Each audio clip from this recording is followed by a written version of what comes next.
Vamos voltar então lá no Êxodo. A gente chegar aqui nos momentos da gente finalizar o livro do Êxodo. A partir do capítulo 25,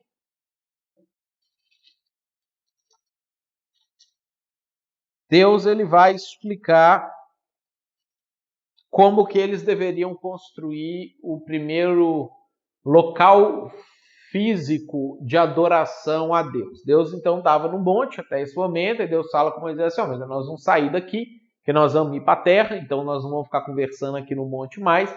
Então nós vamos fazer o seguinte, também nós vamos ter esse altar que eles construíram na beirada do monte mais, só que vocês têm que continuar fazendo sacrifício para mim, tem que continuar tendo comunhão comigo. Então nós vamos fazer o seguinte, nós vamos construir um templo móvel, que é chamado de tabernáculo. Nós vamos construir um espaço de adoração móvel, que vocês vão carregar ele com vocês, para que vocês possam, toda vez que a gente parar e acampar em algum lugar, vocês possam me adorar, me servir, fazer os seus sacrifícios, e eu vim aqui falar com você. E aí, esse local que eles vão construir, ele é um local todo cheio de simbolismos.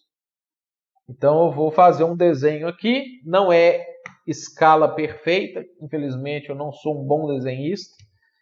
Depois vocês podem jogar no Google aí, tabernáculo, e aí vocês vão ver outras figuras mais aprumadinhas aí, mais bonitinhas.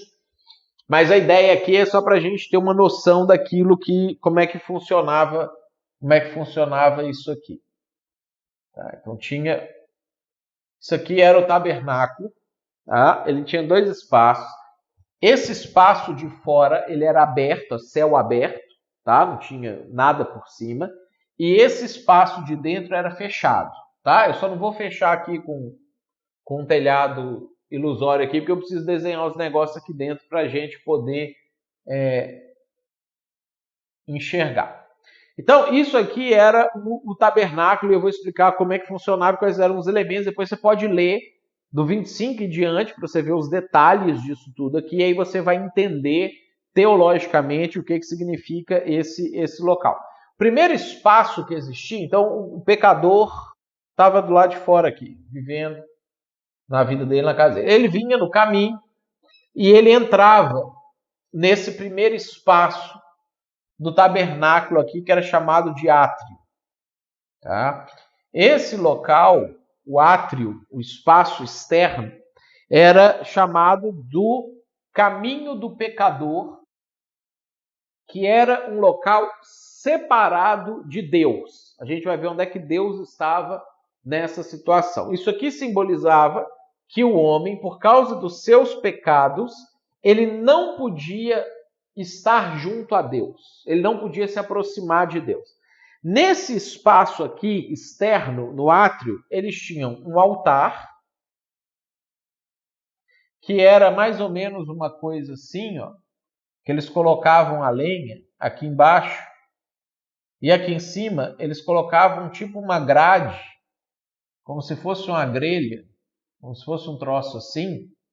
Eles colocavam isso aqui em cima, tá?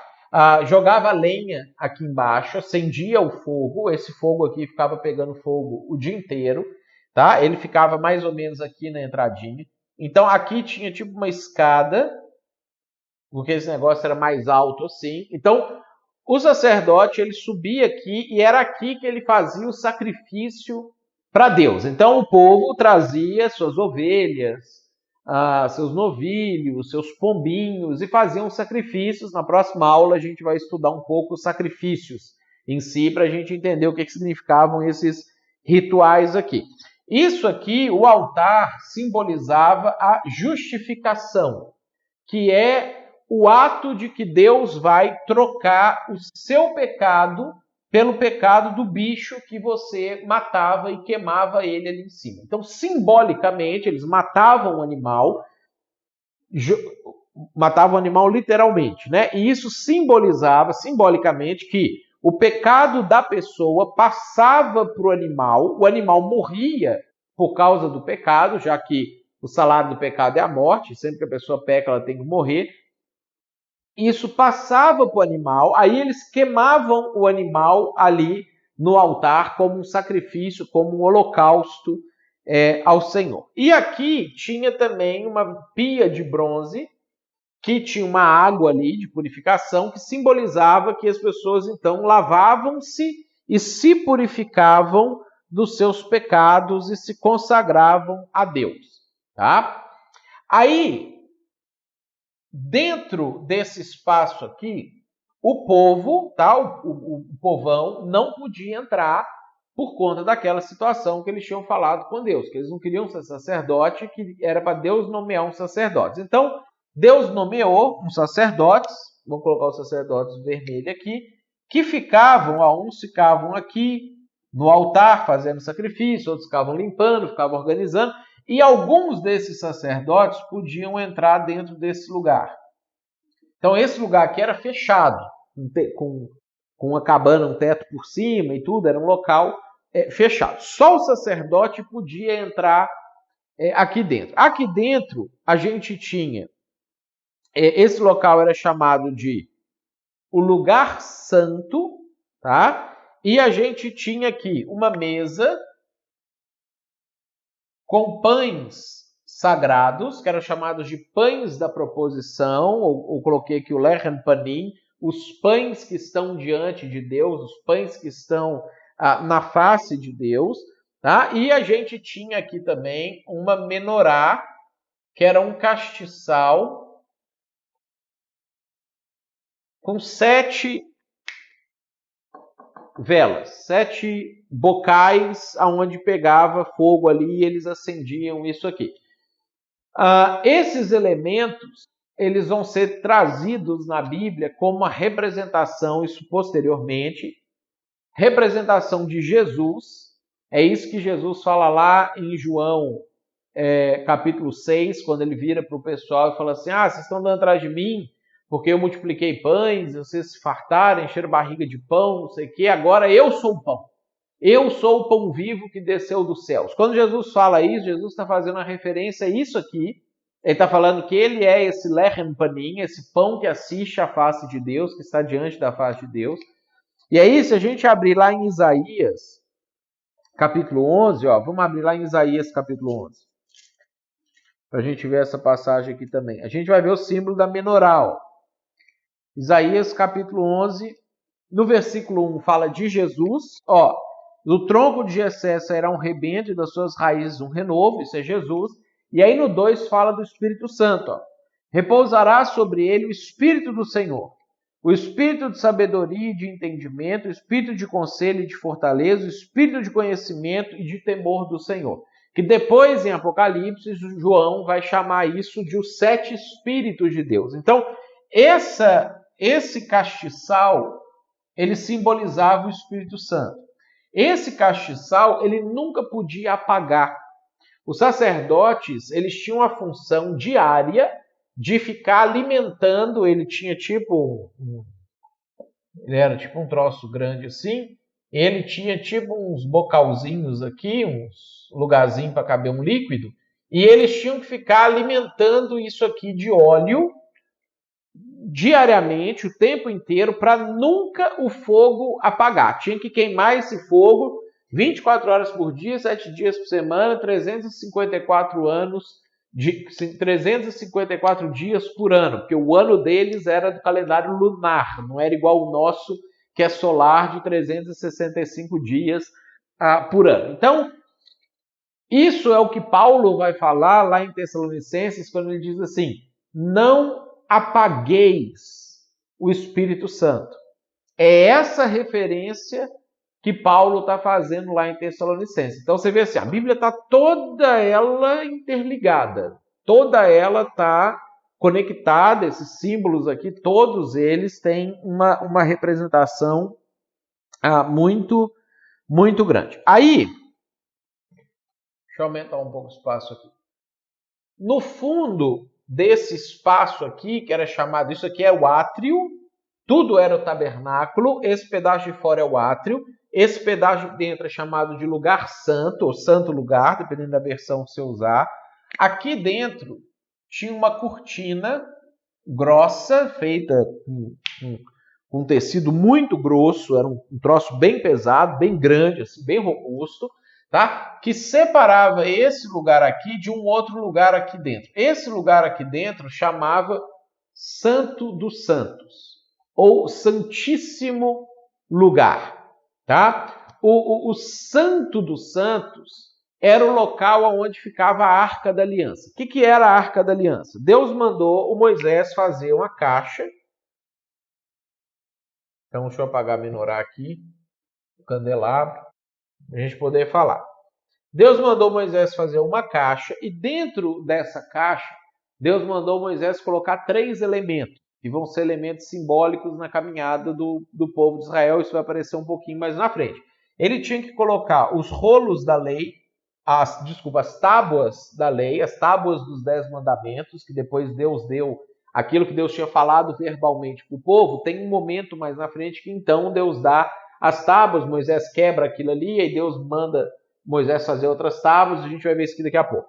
Então ele tinha que colocar as 2 tábuas dos 10 mandamentos aqui dentro, tinha que colocar o cajado do Arão, que tinha florescido, dentro de uma circunstância lá, um pedaço de pau morto brotou de novo, porque Deus estava querendo simbolizar essa coisa da autoridade que ele tinha dado para Arão, e eles tinham que colocar um pouquinho da comida, do maná, que Deus tinha feito cair do céu quando o povo estava se alimentando. Então, esses 3 elementos ficavam dentro dessa caixa, e Deus falou para o Moisés construir uma tampa para essa caixa. Essa tampa era chamada de propiciatório. Nessa tampa, eles tinham dois querubins. Vou tentar desenhar os querubins aqui, que eu também sou muito ruim de desenho. Então, o querubim ele tem um corpinho de bezerro aqui, 4 patas, ele tem uma cabeça de ser humano, tem as mãos de ser humano e tem as asas. Eu só inverti a asa aqui. Uma asa, 2 asas ficavam para cá, voltadas para cá. Do lado de cá tinha o mesmo ser aqui, que era o querubim. Então, vou fazer as patinhas dele aqui também. E aí ele tinha as asas dele que ficavam para cá, né? Então, o querubim, ele é um anjo que metade do corpo dele é de bezerro, ele é tipo um centauro, só que o centauro, ele é um cavalo, o querubim, ele é um bezerro. Então, metade do corpo dele é de bezerro, assim, ele tem pata, não sei o quê, e a outra metade é tipo um ser humano, e ele tem umas mãozinhas aqui, e ele tem 4 asas. E aí, nessa tampa, eles tinham que fazer uma figura desse querubim, uma imagem de ouro desse querubim, colocar ele na tampa, e Deus mandou que eles colocassem argolas dos lados aqui e fizessem varais, 2 varais que eles enfiavam nessas argolas. Por quê? Quando eles tinham que carregar a Arca da Aliança, ninguém podia encostar a mão na arca. Então, eles colocavam os varais nessa argola e 4 sacerdotes carregavam essa arca até o próximo lugar. Depois, eles desciam a arca, tiravam os varais e a arca ficava lá. Então, nesse lugar, que era chamado Santo dos Santos, ficava a Arca da Aliança, que é todo esse negócio aqui,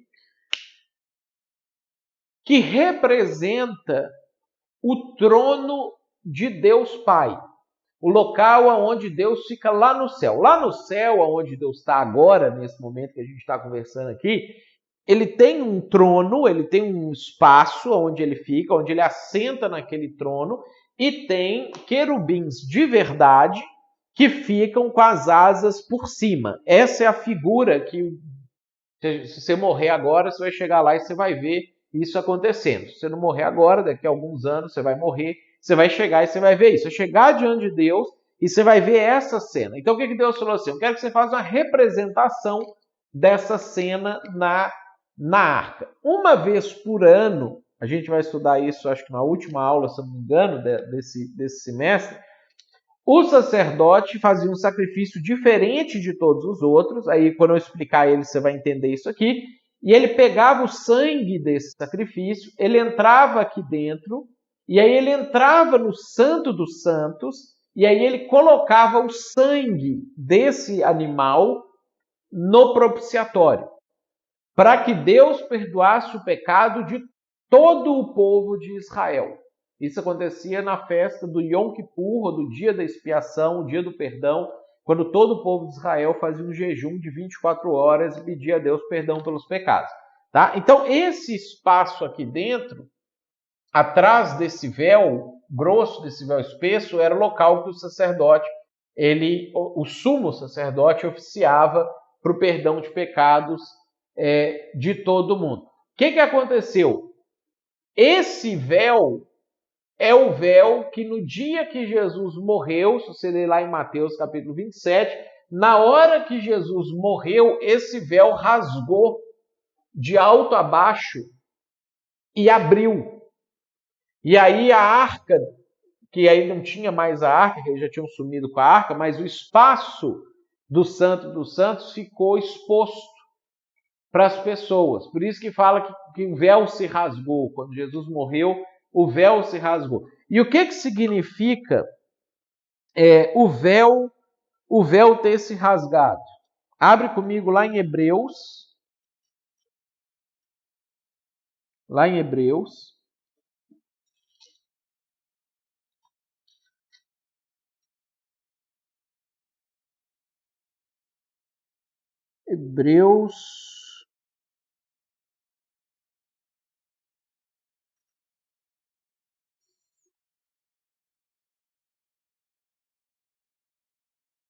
Olha só, capítulo 9.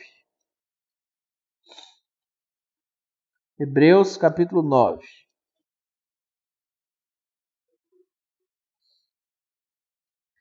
Vamos pegar aqui a partir do versículo 11. Olha só o que ele vai falar aqui, ó.